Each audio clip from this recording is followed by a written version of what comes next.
పెద్దలు గౌరవ మాజీ మంత్రి హరీష్ రావు గారు అనాలోచిత డిమాండ్ 15,000 ఆటోకి ఇవ్వాలంట నెలకు. మీరేమిచ్చారు? 1000 రూపాయలని ఇచ్చిందా? ఒకవైపు ఆటో పన్ను రద్దు చేస్తున్నామని ఛానళ్ళ పేరు మీద 1000 రూపాయలు వీపులు కొట్టిన ఆటో కార్మికుల దగ్గర పోయి మాట్లాడదాం. సభను తప్పుదో పట్టించే విధంగా 21 మంది ఆత్మహత్య చేసుకున్నారని చెప్తా ఉన్నారు. ఇలా అవన్నీ కూడా మీరు అనవసరంగా ప్రేరేపించి వాళ్ళని మన దగ్గర ఎక్కడ కూడా ఇలా సార్ మేము ఆటో బస్సు ప్యాసింజర్ ఇంటికి పోతలే. ఆటో బస్సు బస్ స్టాండ్కు ఆటో వాళ్ళను బస్ స్టాండ్కి తీసుకొచ్చే బాధ్యత ప్రజలను ఆటోనే బస్ స్టాండ్కి తీసుకొస్తా ఉన్నది. బస్సు ప్యాసింజర్ ఇంటికి పోతలేదు. మారిపోయింది ఎక్కడ అధ్యక్ష? మీ మహిళలకు మీకు నిజంగా ధైర్యం ఉంటే మీ ప్రభుత్వంలో ఉన్నటువంటి వాళ్ళు చేయలే. మేము ఇలా తెలంగాణ అక్క చెల్లెలకు కూర్చొని వద్దా చెప్పండి. మీరు వ్యతిరేకిస్తున్నారో చెప్పండి. స్పష్టంగా చెప్పకుండా దొంగ తిరుగుడు ఎవరేమో ఇలా దయ్యాలు వేదాలు వాళ్ళు ఇచ్చినట్టు పెద్ద పెద్ద దొరలు ఆటోలు వస్తా ఉన్నారు. ఎన్నడూ బెంజి కార్లు దిగిన వాళ్ళు ఆటోలో వస్తా ఉన్నారు. ఆటో కార్మికులను అవమానపరుస్తా ఉన్నారు. ఆటో కార్మికులు కూడా తెలంగాణ బిడ్డలు, తెలంగాణ కోసం ఉద్యమించారు. అహంకార ఫ్యూడల్స్ ఆటోలు వస్తా ఉన్నారు. ఏం ఫ్యూడలిజం ఇది? ఆటో జీవనోపాధిగా నడుపుకుంటే ఈ ఫ్యూడల్స్ ఆటోలు వచ్చి ఆటో కార్మికులు అవమానపరుస్తారా? ఈ ఫ్యూడల్స్ ఆటో కార్మికులు అవమానపరుస్తున్నారు అధ్యక్ష. ఇది మంచిది కాదు. దయచేసి చెప్తాను.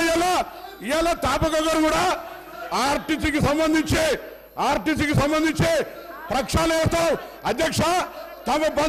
తమ బంధువులు అని చెప్పుకొని ఎగ్జిక్యూటివ్ రిటైర్డ్ డైరెక్టర్లు 4 సంవత్సరాలు ఎండి పెట్టి అధ్యక్ష. ఎగ్జిక్యూటివ్ డైరెక్టర్ రిటైర్మెంట్ అయిన 4 సంవత్సరాలు ఎండి. ఆటో 60 రోజులు సమ్మె చేస్తే పట్టించుకునే వాళ్ళు వీళ్ళు మా గురించి మాట్లాడేది. కొత్త బస్సులు కొంటున్నాం. ఆటో కార్మికులు, రిక్షా వాళ్ళ ఇలా ఆర్టీసీ కార్మికుల సంక్షేమం మా బాధ్యత. ఆర్టీసీ కార్మికులకు 2013లో ఉన్న బాండ్స్ ఇలా మా ప్రభుత్వం ఆలోచన చేస్తుంది అధ్యక్ష. అందుకే దయచేసి సభను తప్పుదో పట్టించే విధంగా, ఆటో కార్మికులు రెచ్చగొట్టే విధంగా మాట్లాడే మాటలు ఆలోచించని గౌరవ సభాపతి దృష్టి కోరుతా ఉన్నాను. 10 ఏళ్ల టీఆర్ఎస్ ప్రభుత్వంలో ఆర్టీసీ ఆస్తులను ధ్వంసం చేసి, కుదేలు చేసి, కబ్జాలు చేసి ఆర్టీసీ ఉద్యోగులు ఆత్మహత్య కారణమైన వీళ్ళు ఇవాళ ఆర్టీసీ గురించి మాట్లాడుతున్నారు. అదే కాకుండా పేదవాళ్ళు ఎక్కేది ఆర్టీసీ బస్సులు. అలాంటి బస్సుల రేట్లు పెంచి ఇవాళ ఆడవాళ్ళు బస్సులలో వస్తే తట్టుకోలేకపోతున్నారు. నేను ఒకటే సూటిగా అడుగుతున్నా, ఆర్టీసీ ఫ్రీ బస్ పెట్టొద్దా? ఇవాళ మీరు వ్యవసాయం చేయనటువంటి బీడు భూములకు, లక్షాధికారులకు, కోట్లాది రూపాయలకు వ్యవసాయం పేరుతోటి రైతు బంధు కట్టబెడితే ఏ పేదోళ్ళైనా రోడ్ల మీదకి వచ్చి మీ ఇళ్ళ ముంగర ధర్నా చేసిర్రా? ఈరోజు ఆటోలను ముందు పెట్టి మీ అధికారం రావాలని ఎప్పుడు మీరు సెంటిమెంట్లను వాడుకొని ఒకరిని ముందు పెడతారు, ఆ తర్వాత మీరు వెనక నుంచి వస్తారు. ఇది మీ నైజం. గతంలో కూడా అగ్గిపుల్లలు దొరకక డ్రామాలు చేస్తే పాపం వేరే పిల్లలు ఆత్మహత్య చేసుకున్నారు. అంటే చేయకూడదా అంటారు. మరి మీరు లక్షల రూపాయలు, కోట్ల రూపాయలు ప్రజల మీద, అందరి మీద పన్నులేసి ఆ వచ్చిన ధనము రైతు బంధుల పేరుతోటి ఏ పేద మహిళకు, ఏ పేదోళ్లకు రూపాయి దక్కలేదు. కానీ మీరు మాత్రము లక్షలు ఎత్తుకున్నప్పుడు ఏ పేదోళ్ళన్న రోడ్ల మీదకి వచ్చి మాకెందుకు ఇవ్వలేదని అడిగించేటట్టుగా మేము రెచ్చగొట్టినామా?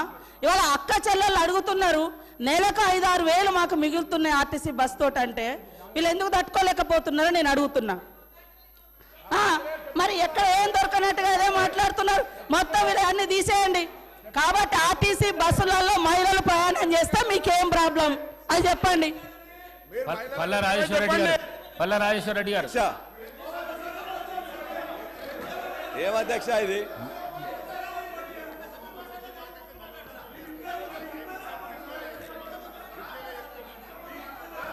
అధ్యక్ష, ఇప్పుడు ముఖ్యమంత్రి గారిని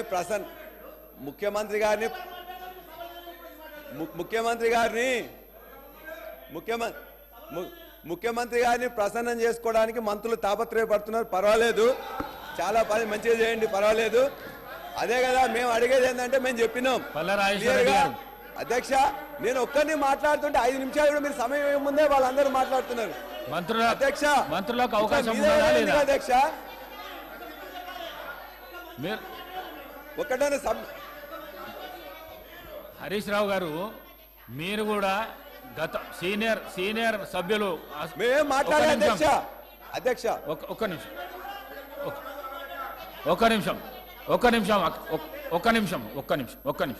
నిమిషం. మీరు హరీష్ రావు గారు, మీరు కూడా ఈ హౌజ్లో సీనియర్ శాసనసభ్యులు, లెజిస్లేటివ్ అఫేర్స్ మినిస్టర్గా పనిచేసినారు. సభా ప్రాంగణంలో ఏమవుతున్నది అనేది అందరికంటే ఎక్కువ మీకు తెలుసు. కానీ మీరు కూడా మధ్యలో కామెంట్ చేస్తే ఇప్పుడు శ్రీధర్ బాబు గారు మాట్లాడతామని అన్నప్పుడు మీరు అట్లెట్లా ఇస్తారు అని అంటున్నాను.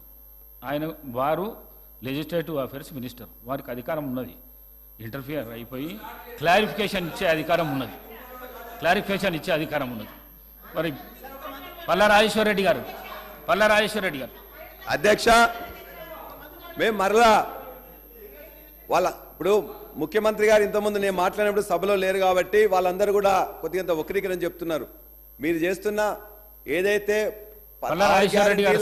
సబ్జెక్ట్ మాట్లాడండి. సబ్జెక్ట్ మీద అధ్యక్ష 13 అంశాల్లో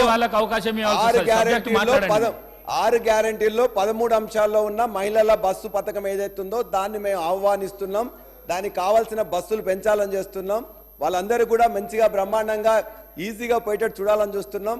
ఏదైతే ఆర్టీసీ గవర్నమెంట్ ఉద్యోగులుగా మేము చెప్పినామో వాళ్ళందరికీ కూడా వెంటనే వాళ్ళకు ఉద్యోగాలు కూడా గవర్నమెంట్ ఉద్యోగస్తులుగా గుర్తించాలని చెప్పి కూడా కోరుతున్నాం. అదేవిధంగా ఇవాళ 6.5 లక్షల మంది ఆటో డ్రైవర్లు ఇవాళ నష్టపోతున్నారు. కాబట్టి చనిపోయిన 21 మంది డ్రైవర్లకు వాళ్ళ యొక్క కుటుంబాలకు దయచేసి 20 లక్షలు ఎక్స్గ్రేషియా ప్రకటించాలని, వారి యొక్క కుటుంబం జీవనం సాగించడానికి 10,000 రూపాయలు ఇవ్వాలని చెప్పేసి ముఖ్యమంత్రి గారిని కోరుతున్నాం. ప్లీజ్.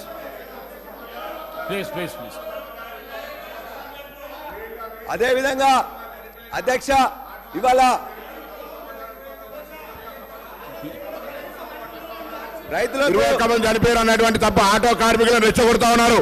ఆటో కార్మికులను రెచ్చగొట్టే ప్రయత్నం చేస్తా ఉన్నారు. ఆత్మహత్యల వైపు ఈ సమాజంలో బాధ్యత గల వ్యక్తులం వాళ్ళ సమస్యను పరిష్కరించే విధంగా చెప్పాలి తప్ప ఆటో కార్మికులు ఆత్మహత్యలు చేసుకోమని ప్రేరేపించేటువంటి పరిస్థితి జరుగుతూ ఉన్నది. అలా ఇది మంచిది కాదు సమాజానికి. దయచేసి వాళ్ళు 10 సంవత్సరాలు ఉన్నప్పుడు ఆర్టీసీ పరిరక్షణ నేను చెప్తున్నా అధ్యక్ష, ముందు 60 రోజులు సమయం ఇస్తే పట్టించుకోలే, పిఆర్సీలు ఇయ్యలే, బాండ్స్ ఇచ్చారు, అవి ఇయ్యలే. ఇప్పటికీ ఆర్టీసీ ఆస్తులు వరంగల్ వాళ్ళ పార్లమెంట్ సభ్యుడు పేరు చెప్పొద్దు టైర్ రిటైరింగ్ తీసుకున్నాడు. కరీంనగర్లో మాజీ పార్లమెంట్ సభ్యుడు ఒక మల్టీప్లెక్స్ కాంప్లెక్స్ కట్టుకున్నాడు. ఆర్మూర్ల శాసనసభ్యుడు ఇప్పటికి ఆర్టీసీకి బాగా వాళ్ళ గురించి మాట్లాడితే మళ్ళీ మీకు ఏమైతే ఒకసారి ఆలోచన చేయండి. ఆర్టీసీ రక్షణ మా బాధ్యత. 10 ఏళ్ళు ఎన్నడూ కూడా ఆర్టీసీ కార్మికుల పట్ల ఆలోచించిన వాళ్ళు ఒక రిటైర్డ్ ఎగ్జిక్యూటివ్ డైరెక్టర్ ముఖ్యమంత్రి గారు బంధువు చెప్పిందే చెప్తే మీకు వినబుద్ధి కాకపోతే ఏం చేస్తామే. 4 ఏళ్ళు ఎండీ పెట్టుకున్నారు, 4 ఏళ్ళు మెయింటైన్ పెట్టుకొని ఆర్టీసీని నిర్వీర్యం చేసిన అధ్యక్ష. ఇవాళ నేను చెప్తా ఉన్నా, ఇలా ఆర్టీసీ మంత్రిగా ప్రభుత్వం పూర్తి స్వేచ్ఛ ఇచ్చింది. ఆర్టీసీ సంస్కరణ, అనేకమైనటువంటి సాంకేతిక విప్లవం, నూతన బస్సులు, అదేవిధంగా మహిళలకు పరిష్కరిస్తే మాకు ఎందుకో అర్థమవుతలేదు. ఆ మహిళ మా అక్క చెల్లెళ్ళు గౌరవ శాసనసభ్యులైనా వాళ్ళకు కనీసం ఆలోచన విధానాన్ని మార్పు చేయమని కోరుతా ఉన్నా. మహిళలకు బస్ సౌకర్యం ఇస్తే ఎందుకు ఇబ్బంది అవుతుందో తెలియదు. ఆటోలో రెచ్చగొడతా ఉన్నారు. ఏంది ఆటోలకు గిరాకీ మేము ఎక్కడ దెబ్బతీసినాం? ఆటోలకు కూడా మా ప్రభుత్వం ఎన్నికల హామీ ఇచ్చింది. దాని వైపు కూడా ఆలోచన చేస్తా ఉన్నాం. ఆటోలకు న్యాయం చేసే బాధ్యత మాది. దయచేసి లేనిపోని అపవాదు అనవసరమైనటువంటి ఆటో కార్మికులను ప్రేరేపించి అధ్యక్ష వీళ్ళని ఆటోలు ఎక్కిరు అధ్యక్ష. ఆటోలు ఎక్కే బెంచ్ కారు నేను చెప్తే ఫ్యూడలిస్టిక్ మెంటాలిటీ ఉన్న ఆటో కార్మికులను అవమానపరుస్తా ఉన్నారు.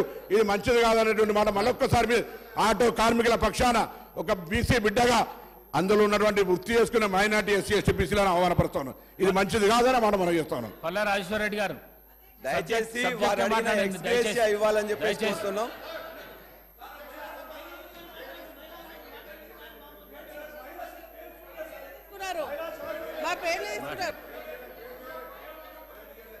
అధ్యక్ష, మరి మన మినిస్టర్ గారు మాట్లాడుతూ మేము కూడా ఇక్కడ మహిళలను మేము సపోర్ట్ చేస్తున్న మహిళలకు అంటున్నారు అధ్యక్ష. మా పల్లా రాజేశ్వర రెడ్డి గారు మా పార్టీ తరఫున మాట్లాడుతూ స్పష్టంగా చెప్పడం జరిగింది, మహిళలకు ఏదైతే బస్ ఉచితంగా ఇస్తా ఉన్నారో దాన్ని మేము స్వాగతిస్తూ ఉన్నాం. కానీ కాకపోతే మహిళలు ఇబ్బంది పడుతూ ఉన్నారు, ఎంప్లాయీస్ ఇబ్బంది పడుతూ ఉన్నారు, కాలేజ్ స్టూడెంట్స్ ఇబ్బంది పడుతూ ఉన్నారు. మళ్ళీ ట్రిప్స్ కూడా తక్కువ అవుతూ ఉన్నాయి కాబట్టి దాన్ని పెంచండి. మహిళలకు ఇంకా సౌకర్యంగా ఉండాలంటే బస్సుల శాతాన్ని పెంచాలని వాళ్ళు స్పష్టంగా చెప్పడం జరిగింది. ఇంకోటి అధ్యక్ష, ఆటో డ్రైవర్ల గురించి మాట్లాడుతున్నారు అధ్యక్ష. ఈరోజు ఆటో డ్రైవర్లు ఇబ్బంది పడుతున్నటువంటి విషయాన్ని సభ ద్వారా ఒక ప్రతిపక్ష నాయకులుగా వారు చెప్పడం జరుగుతోంది. ఒక నిమిషం అధ్యక్ష, చనిపోయినటువంటి ఆటో డ్రైవర్ భార్యలు కూడా ఇబ్బంది పడుతూ ఉన్నారు.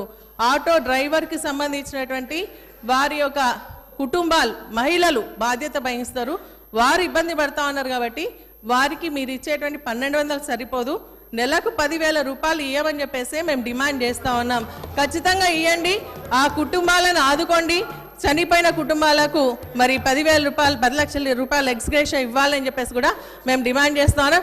మరి ఇంకొకటి ఏంటంటే, మీరు మహిళలుగా మా గురించి మాట్లాడుతూ ఉన్నారు. మేము అడుగుతూ ఉన్నాం, మహిళకు మహాలక్ష్మి అని పథకం తీసుకుని రావడం జరిగింది. దాంట్లో 3 ఉన్నాయి, వారు స్పష్టంగా చెప్తా ఉన్నారు. 2,500 రూపాయలు ఇస్తామన్నారు, అది కూడా ఇవ్వాలి. 500 గ్యాస్తో పాటు మరి అది కూడా ఇవ్వాలని కూడా మేము డిమాండ్ చేస్తూ ఉన్నాం అధ్యక్ష.